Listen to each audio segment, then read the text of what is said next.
Hello everyone, this is Javamonk and welcome to episode 48 of my survival series. So this episode, we're going to do a bit of maintenance work around the mansion and put in AFK platforms for all the different farms that we have. So over the last several episodes, and in fact for quite a while, we've been building tons and tons of farms, but none of them really have workable AFK platforms outside of the witch farm. That is the only farm that actually has a working AFK platform. So this episode, we're going to change that. And the way we're going to change it is we're just going to put in platforms for things like the slime farm that we built last episode. We're going to build an AFK farm for the Guardian farm way over there from episode 29. And we're going to put in an AFK platform for the cave spider built 2 episodes ago. And just put different platforms everywhere where I can AFK and get the resources I need. So this, by the way, is all in preparation of episode 50, the 1-year special.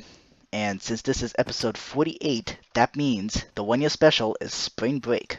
Which, if you go back all the way to episode 1, you will see that it did come out in spring break. Or at least, that's when I did the recording for it. So, yeah, let's do that. Let's put in the AFK platforms on all the different farms that we've got. Okay, I am right now standing in the exact middle of the slime farm. This dirt block represents the exact middle, and now I need to go up to Y126.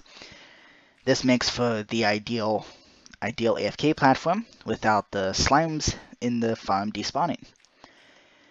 So let's just pillar right up to there. I'll pillar up out of out of dirt, because it's nice and easy to dig out. And then we can make the actual platform out of gold. There we go. Because I got plenty of gold. Okay, here we go. This is the platform. So let's just... The main point of putting in this platform like this is mainly to make it so that I can actually land on this feasibly with an elytra. And since I'm not all that good at landing with an elytra, the bigger the platform, the better. So let's put all this in, put this platform in, and then we can begin AFKing at the slime farm, nice and easily. So right now I'm putting up slime blocks on the corners here to mark the fact that this platform is for the slime farm. And I put this lip around here so that if my elytra decides to skid, then I can just bump against the edge and I'll be fine. Okay, that's this platform built up nice and easily. Let's now cover up the hole here with the slime block. And that marks the exact center of the slime farm. Sweet. So now we have a platform for the slime farm. Let's see what's next. The cave spider AFK platform is going to be a bit more difficult to construct because of the range of spawners. But I have calculated that right through here, aha, there's the spawner. Alrighty, so all we really have to do now is put in some sort of wall here to make sure that no cave spiders can sneak up on me while I'm AFKing here, and also build a tunnel that I can actually traverse to the bulk storage room. So let's see, it is really laggy, which that's a good sign, means I'm right next to the storage room. Here it is. So here's the emergency staircase that I dug up, and okay, we're gonna need to fix this. And we're going to need to make a better access point to AFK at the cave spider spawner. Let's see what we can do. Hey, turns out there's really easy access to the cave spider spawner. Even from the bulk storage room right here. So, first things first, I think we can just put signs all over the place, leading which way the cave spider spawner is. So now let's go cave spiders this way. And then right here, can you put, no, you can't put signs on torches. Cave spiders this way. And then all we gotta do from here is then go this way. Go that way. And then we're there. So, I have some magenta stained glass from that time prior to episode 42 when I went and conquered a whole bunch of end cities. And this will make a good AFK platform. All I have to do now is put in a door so that I can sneak in here and be safe from everything. So, let's see. I don't want to put any lights here. However, I think just putting carpets all over the... I think putting carpets on the interior of the AFK platform will suffice. So let's just nice and laggily get over to the box storage room and grab some carpet. And with that, we now have a we now have a light-proof spawner and an AFK platform for the cave spider, spawner farm. That's pretty cool. And all the drops from the farm are gonna be automatically put into the bulk storage room, which is even cooler. Right then, let's see what's up next on the agenda. Okay, next up, let's swap out the effect on this beacon. Yay! Now I can run all around the mansion, and now we're gonna fly away from here and off to the Guardian farm. Oh, come on. Fly. Thank you. So this AFK platform is nice and easy to fly into, just like this. So now let's fly over to the Guardian farm, which I haven't visited since, I believe, episode 40. Haven't had to do much AFKing over here. And in fact, I'm not really going to need much AFKing to do, unless I need a whole bunch of prismarine for something. But here we go. This is the Guardian farm that was built back in episode 29, and by the sounds, it is working magnificently, and by the drops, even better. So, now I need an actual AFK platform, and this place on the ocean, on the floor here, is not safe. I am in a slime chunk, and multiple times I come in here and there's just slimes all over the place. So, to make it safer, we're gonna go just up into the sky. So, I just got scrambled up to the top of this Santa hat here, and now I gotta pillar up all the way to Y 159. This way I'm 120 blocks above the Guardian farm, therefore making it the most efficient without the Guardians despawning. And once again, the intent is to build an AFK platform that can actually be landed on easily with an elytra, specifically by me, because there's plenty of people out there who can probably land on just a single block of a pillar with an elytra at top speed. I'm not one of those people. So this platform's got to be nice and big, at least big enough where I can actually land on it and not skid off the edge. Okay, here's layer 159. Once again, I'm going to build this out of gold blocks because gold blocks are absolutely beyond plentiful. They are the least scarce resource in this world. All thanks to the gold farm and the bulk crafting system. Okay, so there's the AFK platform. I'm now going to do a little bit of decorating, just like I did for the platform of the slime farm. I'm going to decorate it ever so slightly to make it clear that it's for the Guardian farm. So let's see. Okay, that can be the central block, and then oh wow. Okay, I had no idea how to craft this prismarine, by the way. So yeah, thank goodness for the recipe book, because if that recipe book wasn't there, then I would have no idea how to craft it, and I'd probably have to Google it. Alright, here we go, up to the platform. Whoa. And this is where I gotta put in that hole in the floor. Fix that hole in the floor. There we go. Now I just gotta put these on the corners. And now all I have to do is stand right on this prismarine, and I can AFK at the Guardian farm. Sweet. Let's put in a couple other things that are on the agenda. Okay, we're about to have some serious problems with this villager breeder.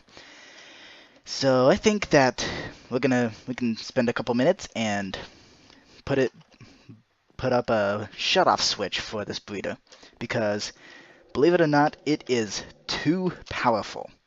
Yeah, I've not yet had a problem with a farm that was too powerful, and I don't think I've ever had a problem of a farm being too powerful until now, because this villager breeder just gets out of hand constantly. So let's just break into here a little bit, make an access point. This guy's stuck in a boat and will remain there pretty much for eternity. So no trouble, no problems there. And now I'm the one who's stuck. Okay.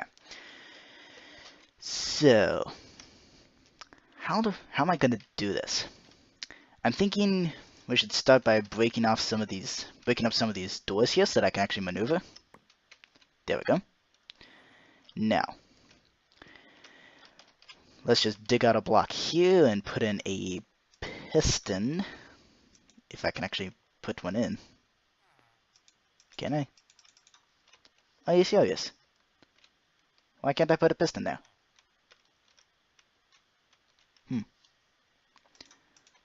Now that I realize that this is right above the main entrance. In fact, I can probably jump down there. No, I can't. I see how it's going to be. This is all glass, so I'm just going to maneuver him out of the way. There we go. Excuse me. Okay, there we go.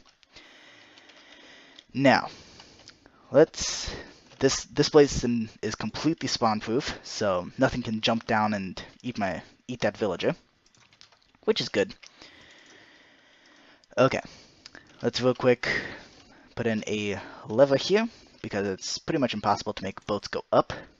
Here we go. Now that the villager is up here, we must now do a quick check and see if the villager breeder is still working. So I'm just gonna wait out the rest of the night right here at the villager breeder. See if there's still any hearts popping up. Because if there are, then I'm gonna need to raise that villager up one more block. I might still do that too, in order not to spoil the look of the main entrance. Okay, there's still breeding going on. So we just gotta raise that door detection villager up one more block, I think. Maybe two more. Okay. How am I going to do this? Let's see, can't place a block there. Although, I can maneuver this boat backwards. There we go. And now... Can't place anything there. Maybe it would actually be best if I break down this door here and replace it with some other block. Here we go. Give me that door. Okay, there we go. And now I should maneuver him back onto the dirt block. Okay. There we go. Okay, and now we can place another piston upwards like this. There we go. Okay. Now, is the villager breeder still active? Let's check. So, the farming, I just tossed a whole bunch of potatoes at these villagers, so they should be replanting and also should be sharing food. Oh no, there's still breeding going on. Oh brother. Okay, let's raise it up even more. Yeah, those villager death sounds are coming from the entity cramming because the villager breeder is too powerful.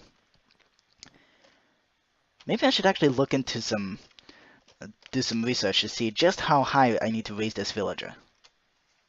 Okay, so a villager needs to be it needs to be 3 blocks above any doors in order to deregister those doors. And by deregistering the doors, it'll basically make it an invalid village, which is exactly what I want, because invalid villages do not produce villagers, no matter what you do. Okay. That's kind of bizarre, though. Why is that not working? Okay. Let's get in the boat and scoot back, and then try to maybe put in a piston. There we go. So right now, here's the process. I just gotta lift this villager up and up and up until it's 3 blocks above the doors, at which point it should deregister the village. And then the breeding should stop. Okay, nice and tedious. Let's do this. Okay, there was farming going on, but there was no breeding whatsoever. Amazing. Awesome. We did it, guys. We now have a shut-off switch for the villager breeder. This is amazing, because finally, I no longer need to go in every other week and slaughter all the villagers that are in the villager containing cell. Instead, I can just shut off the breeder. This is awesome.